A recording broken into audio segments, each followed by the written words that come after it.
Hello everyone, Radhe Radhe. तो आज जो हम टॉपिक डिस्कस करने जा रहे हैं उसका नाम है reflection of light. Reflection of light का मतलब होता है लाइट का बाउंस बैक कर जाना। हिंदी में हम रिफ्लेक्शन ऑफ लाइट को परावर्तन कहते हैं।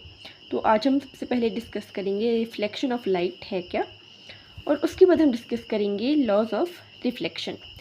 आफ्टर दैट हम कुछ केसेस डिस्कस करेंगे रिफ्लेक्शन के।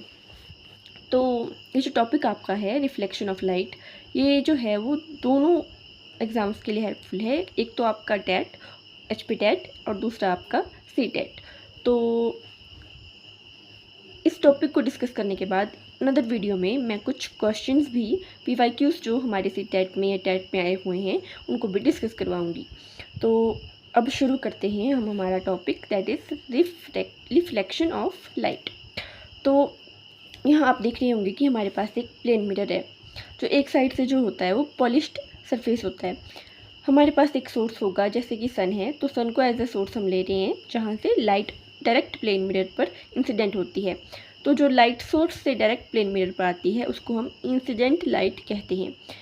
जो लाइट प्लेन मिरर से रिफ्लेक्ट होती है उसे हम रिफ्लेक्टेड रे कहते हैं, रिफ्लेक्टेड लाइट कहते हैं। तो रिफ्लेक्टेड लाइट और इंसिडेंट रे यानी कि इन दोनों रेस के बीच में हमारे पास होता है नॉर्मल, जो कि परपेंडिकुलर टू द मिरर होता है। जो नॉर्मल से हमारे पास लाइट आती है वो एज इट इज़ रिफ्लेक्ट हो जाती है, ठीक है। तो यहाँ से हमें पता लग गया कि इंसिडेंट रे प्लेन मिरर पर आएगी और यहाँ से जो ये रे है ये रिफ्लेक्ट होके बाउंस बैक हो जाएगी, इसीलिए हम इसको लाइट का बाउंस बैक भी कहते हैं। और नॉर्मल पर जो लाइट आती है वो एज इट इज़ रिफ्लेक्ट हो जाती है। तो इस तरीके से हम देख सकते हैं कि नॉर्मल और इंसिडेंट रे के बीच में जो एंगल होता है उसको इंसिडेंट एंगल कहते हैं, और जो नॉर्मल और रिफ्लेक्टेड रे के बीच में एंगल होता है उसे हम रिफ्लेक्टेड एंगल कहते हैं और इसको R से डिनोट किया जाता है, जबकि इंसिडेंट एंगल को I से डिनोट किया जाता है। अब इसके बाद हम जानेंगे लॉज ऑफ रिफ्लेक्शन। तो लॉज ऑफ रिफ्लेक्शन हम यहीं से जो है वो स्टडी कर सकते हैं। कैसे?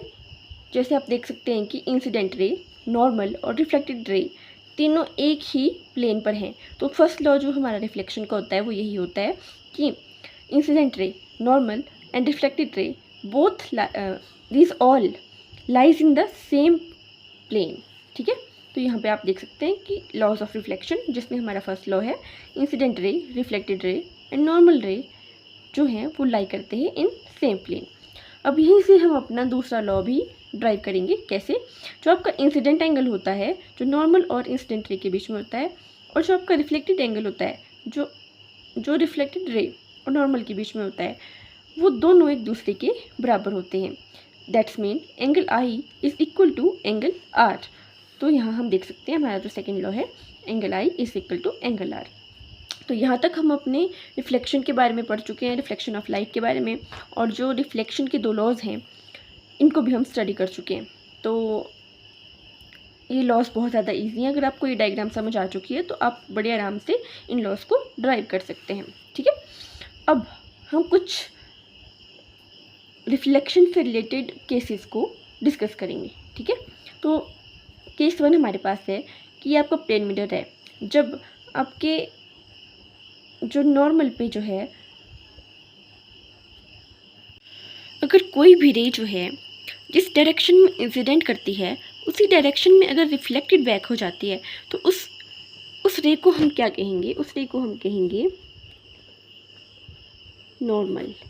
क्योंकि अभी हमने पीछे देखा कि जब कोई रे जो है वो जिस डायरेक्शन से इंसिडेंट कर रही है उसी डायरेक्शन में अगर रिफ्लेक्ट बैक कर जाएगी तो उसे हम नॉर्मल कहते हैं, जो कि परपेंडिकुलर होता है प्लेन मिरर के, ठीक है। तो ये हो गया हमारा case 1। Next case is case 2। तो इसमें अगर आपके पास दो प्लेन मिरर हैं, ठीक है, अगर वो एक दूसरे के पैरेलल हैं तो हमारे पास कितनी इमेजेस जो है वो प्लेन मिरर जो है वो आपको देंगे? तो इसका आंसर होगा वो आपको इनफाइनाइट इमेजेस देंगे। वो कैसे? वो मैं अभी आपको बताती हूँ। जैसे मान लीजिए आपके पास सोर्स से जो है वो लाइट आई और ये आपके पास दो प्लेन मिरर हैं, जैसे सोर्स से लाइट आएगी वो यहाँ से इंसिडेंट करके यहाँ से रिफ्लेक्ट बैक हो जाएगी, दोबारा इंसिडेंट करेगी, दोबारा रिफ्लेक्ट हो जाएगी, और ऐसे करते करते वो डिफरेंट बहुत सारी इमेजेस आपको दे देगी। इसलिए आप कहेंगे कि दो प्लेन मिरर जब आमने सामने होते हैं तो वो हमें इनफाइनाइट नंबर ऑफ इमेजेस देते हैं। ठीक है, उसके बाद हम पढ़ेंगे केस नंबर 3। तो केस नंबर 3 में आप देखेंगे कि दो प्लेन मिरर आपके हैं, जब उन प्लेन मिरर के बीच में 60 डिग्री का एंगल बन रहा हो तो जो आपका एक कॉइन है उसकी कितनी इमेजेस जो हैं वो बनेंगी। एक कॉइन आपके पास है, दो प्लेन मिरर आपके पास हैं, और उन दो प्लेन मिरर के बीच में 60 डिग्री का एंगल बन रहा है, तो आप कैसे निकालेंगे कि उस कॉइन की कितनी इमेजेस बनेंगी। तो इसके लिए एक फार्मूला होता है, जब भी आपका एंगल जो होगा वो इवन नंबर में आपके पास होगा तो आपका फार्मूला होगा 360/θ - 1। With the help of this formula you can easily know about the number of images that are made by the coin. ठीक है, तो ये सिंपल एक फार्मूला है। मान लीजिए अगर आपके पास यहाँ पे 70 डिग्री का एंगल होता, कोई और नंबर होता, तो आप क्या फार्मूला लगाते 360/θ। तो ये आपको ध्यान रखना होगा कि जब भी दो प्लेन मिरर आपके पास कोई एंगल बना रहे हैं, अगर वो एंगल इवन है तो वो किसी भी चीज़ की हमें कितनी इमेजेस देगा वो इस फार्मूले से निकलेगा 360/θ - 1। और अगर वो एंगल जो है वो ऑड है तो वो किस फार्मूले से हमें नंबर ऑफ इमेजेस देगा 360/θ। ठीक है, तो ये आपका केस नंबर 3 हो गया। आफ्टर दैट हम डिस्कस करेंगे आपके पास कुछ एप्लीकेशंस। ठीक है, किसकी, रिफ्लेक्शन की। तो ये हम डिस्कस करेंगे नेक्स्ट वीडियो में। अभी के लिए इतना ही, थैंक यू।